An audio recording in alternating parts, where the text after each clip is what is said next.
Absolutely, I have a few. I think if you're a beginner, I really recommend the podcast Coffee Break French and Duolingo French, not only because you're hearing a beginner level of French, it's not too fast and it's not too complex for a beginner to understand, but it's also guided. They're first explaining the concepts in French, and then they also kind of do translations in English, so it's not 100% completely in French at all times. I think it's very digestible for a beginner. More intermediate or advanced, however, I really like the podcasts French with Panache, Little Talk in Slow French, and Inner French.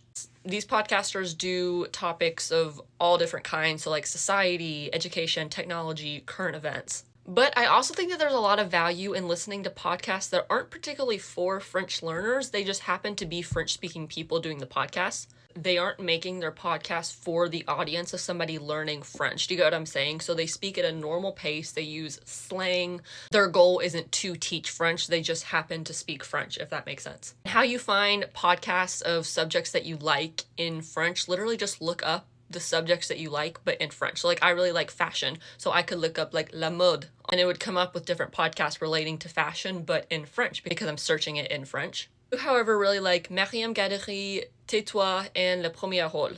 Again, they are not designed to teach you French. They're just normal French-speaking people doing podcasts. Bisous!